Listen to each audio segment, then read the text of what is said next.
வணக்கம் ஸ்ரீ காளியம்மன் சனம் ஸ்ரீ காளியம்மனை போட்டு நான் உங்கள் அன்பு ஜோதிடர் அன்பு நண்பன் கார்த்திகை ராமன். நம்ம இன்னைக்கு பார்க்க போறது பாத்தீங்கன்னா கால சர்ப்ப தோஷம் எப்படி ஏற்படுது. ஃபர்ஸ்ட் ரெண்டாவது வந்து கால சர்ப்ப தோஷம் ஏற்பட்டா என்ன பண்ணணும், இந்த கால சர்ப்ப தோஷத்தை எப்படி நீங்களே பார்த்துக்கலாம், இந்த தோஷத்துக்கு என்ன சார் பரிகாரம் நம்ம எளிமையா பண்ணி இந்த தோஷத்தை நம்ம வீடியோ தெளிவா கொடுத்து இந்த வீடியோவை ஸ்கிப் பண்ணாம முழுமையா பாருங்க.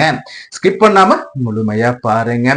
நம்ம சேனல் சப்ஸ்கிரைப் பண்ணி வைங்க. நீங்க இப்ப ஃபர்ஸ்ட் டைமா வீடியோ பாக்குறீங்கன்னா உங்களுடைய விலை மதிப்புள்ள இந்த பொண்ணான சப்ஸ்கிரைப் பண்ணி கிளிக் பண்ணி கொடுத்துட்டு கூடவே பெல் பட்டனை கிளிக் பண்ணி வச்சுக்கோங்க. அப்ப நாம தரக்கூடிய வீடியோ உடனே உங்களுக்கு வந்து சேருங்க. அதே மாதிரி நம்ம வீடியோக்கு ஒரு லைக் பண்ணுங்க. இந்த வீடியோவை உங்க ஃப்ரெண்ட்ஸ் கூட நண்பர்கள் கூட எல்லாம் உங்க வாட்ஸ்அப் குழுக்கள்ல நீங்க பகிர்ந்துக்கோங்க. புரியுதுங்களா? இப்போ வாங்க இந்த சர்பதோஷம் சொல்லக்கூடிய கால சர்பதோஷம் என்னன்னு பார்த்துட்டு வருவாங்க. சர்பதோஷம் வேற, கால சர்பதோஷம் வேறன்னு இல்லைங்க, ரெண்டுமே ஒண்ணுதான். இந்த சர்பதோஷமும் இந்த கால சர்பதோஷமும் ஒண்ணுதான்.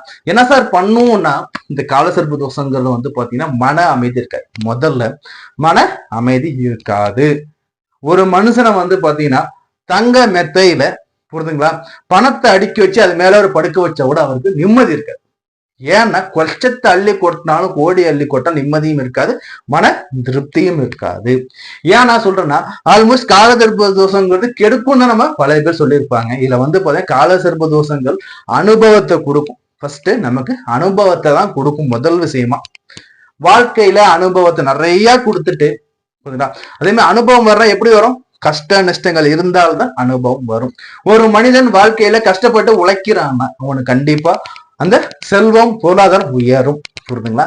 சோ அப்படி இருக்கும்போது இந்த கால சர்ப்ப தோஷங்கிறது ஒரு வகையில நீ கொடுக்கணும் எடுத்துக்கோ. ஆனா கொடுக்கிற அந்த நேரம் தான் முன்ன பின்ன இருக்கும். 20 வயசா, 40 வயசா, 60 வயசா, 80 வயசாங்கிறது அந்த பீரியட் சேஞ்சஸ் ஆகும்.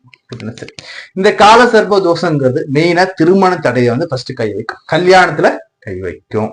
திருமண டேட் ஆகி போய்கிட்டே இருக்கும். திருமண உறவுகள்ல விவாகரத்து போய் நிக்கிறது.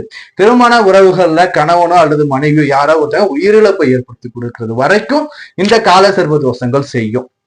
அதே மாதிரி கால சர்ப்ப தோஷங்கிறது மன அமைதியை கெடுக்கும், உடல் வளர்ச்சியை கெடுக்கும், மன வளர்ச்சியை கிடக்கும்.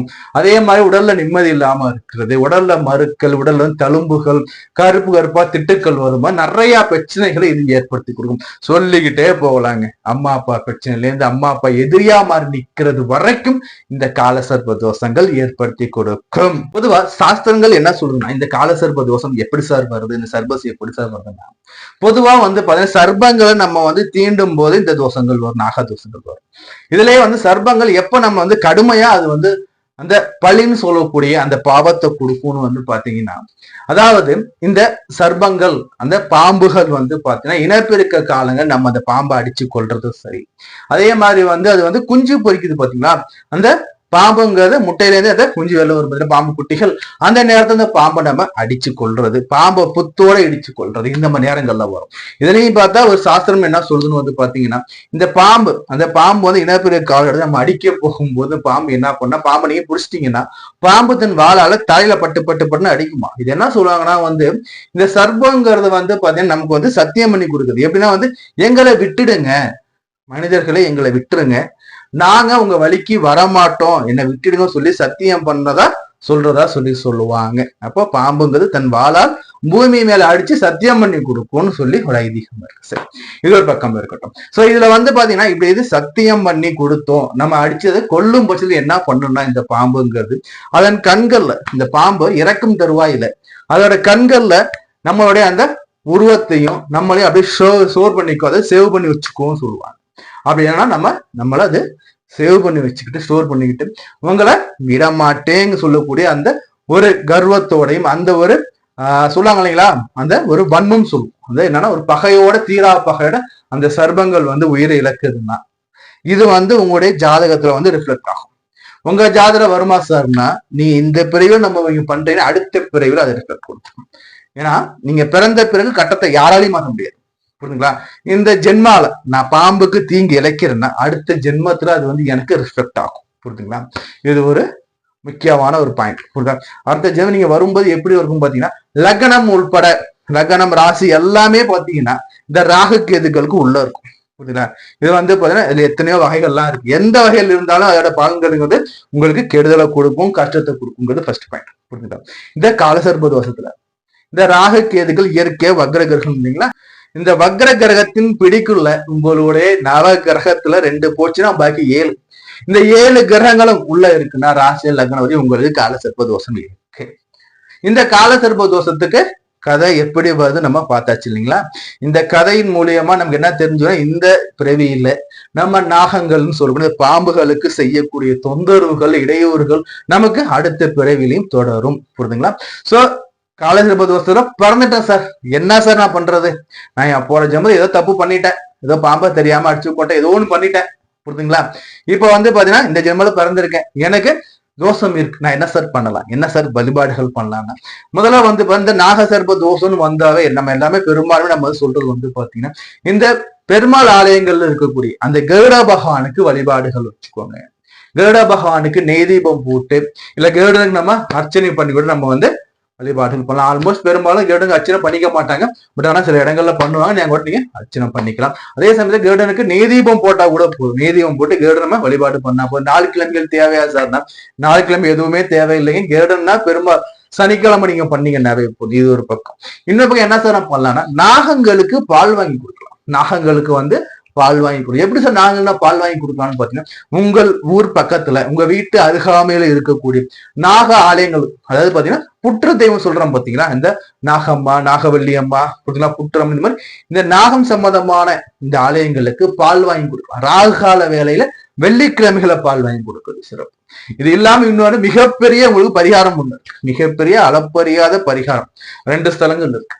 ஒண்ணு பாத்தீங்கன்னா திருப்பாம்பரம். இந்த திருப்பத்தில் இருக்கக்கூடிய இந்த நாகத்துக்கு நீங்க பால் வாங்கி கொடுக்கலாம், நாகத்துக்கு அர்ச்சனை பண்ணிக்கலாம், பால் அபிஷேகம் பண்ணலாம். எங்க? திருப்பாம்புரம் நாகங்களுக்கு நீங்க இங்க உங்களோட அர்ச்சனை பண்ணிக்குவோங்க. ஃபர்ஸ்ட் அர்ச்சனை பண்ணிட்டு பால் வாங்கி கொடுத்து பால் அபிஷேகம் பண்ணி சாந்தம் பண்ணும் போது இந்த தோஷம்ங்கிறது உங்களுக்கு பாசிட்டிவா கொஞ்சம் கொஞ்சமா மாறும். புரியுதுங்களா. இந்த சர்பத்தை நம்ம பாவத்தை மன்னிச்சுக்கோ சொல்லி நீங்க பால் வாங்கி ஊத்தி அந்த பாவத்தை நீங்க மாற்றி அமைக்கும் போது உங்களுக்கு மிகப்பெரிய ராஜயோகமா அது கொடுக்கும். இன்னொன்னு திருநாகேஸ்வரம். இந்த திருநாகேஸ்வரத்துல இந்த ராகு பகவானுக்கு நீங்க பால் வாங்கி கொடுத்து வெள்ளிக்கிழமைகளை வலதுபிரை பட்சத்துல இல்ல நீங்க பால் வாங்கி கொடுக்குறீங்க. வலதுபிரை பட்சம்னா சுக்லபட்சம் நீங்க பால் வாங்கி கொடுத்து பாலபிஷேகம் பண்றீங்க, வருஷத்துக்கு ஒரு முறை பண்ணிக்கிட்டே இருக்கீங்கன்னா இந்த சர்ப்பங்களுக்கு நீங்க இழைத்த தீங்குகள் மறைந்து இந்த சர்ப்பங்கள் உங்களுக்கு யோக பாக்கியதையாக கொடுப்பதற்காக மாறும். புரியுதுங்களா. சோ இது மாதிரி வழிபாடுகள் நீங்க மேற்கொள்ளலாம். இன்னொன்னு எளிமையா பண்ணலாம். நான் எப்படி பாத்தீங்கன்னா, இந்த வருஷம் போய் பண்ணிக்கிட்டே இருக்கீங்க, பிளஸ் அடிஷனல் ஒண்ணு பண்றீங்க. என்ன பண்றீங்கன்னு பாத்தீங்கன்னா, அரச மரத்து கீரை எல்லாம் பாத்தீங்கன்னா விநாயகர் இருக்கும். இந்த அரச மரத்து விநாயகருக்கு நீங்க பால் வாங்கி கொடுக்கலாம், விநாயகர் நெய்தீபம் போடலாம், சதர்கா உடைக்கலாம். இது ஒரு பக்கம். இன்னொரு பக்கம் அரச மரத்தின் கீழே பாரு நாகர் சிலைகள் இருக்கும். இந்த நாகர் சிலைகள் இருக்கும். அரச மரத்தை சுத்தி பாத்தீங்கன்னா நாகங்கள், பாம்புகள், பாம்போட தெய்வங்கள் சிலைகள் நிறைய இருக்கும். இங்க போயிட்டு நீங்க வழிபாடுகள் பண்ணலாம். மஞ்சள் வாங்கி கொடுக்கலாம், பால் வாங்கி கொடுக்கலாம், பாலும் மஞ்சளும் சேர்த்து வாங்கி கொடுக்கலாம். வெள்ளிக்கிழமையில பாலபிஷேகம் நீங்க கூட கையால பண்ணலாம். இது மாதிரி எல்லாம் பண்ணும் போதும் அந்த நாகல் சுத்தி வரும்போது அந்த அரச மரத்து கிழக்கு விநாயகரின் அந்த நாக தெய்வங்களையும் நீ வழிபாடு பண்ணிட்டு ஒரு 9 முறை சுத்தி வழிபாடு பண்ணும் போதும் அந்த இடத்துங்கள் நீங்க அன்னதானம் 4 பேர் கொடுக்கும் பட்சத்திலையும் பார்த்தா உங்களுக்கு இந்த நாக தோஷம், கால சர்ப்ப தோஷங்கிறது முழுமையா உங்களுக்கு குறையுங்க. புரியுதுங்களா. இத்தனை வழிபாடுகள் சொல்லியிருக்கேன். இந்த வழிபாடுகள்ல உங்களுக்கு எது உங்களுக்கு சூட்டபிளா இருக்கோ அதை நீங்க பார்த்து நீங்க செஞ்சு நம்ம தொடர்ந்து நம்ம பேசிக்கிட்டே இருக்கலாம். நம்ம சேனல் சப்ஸ்கிரைப் பண்ணி வச்சுக்கோங்க, லைக் பண்ணுங்க, உங்க ஃப்ரெண்ட்ஸ் லிங்க் ஷேர் பண்ணிவிடுங்க. நான் உங்கள் அன்பு ஜோதிடர், அன்பு நண்பன், பரம்பரை வழி ஜோதிடர் கார்த்திகேயன். நன்றி, வணக்கம்.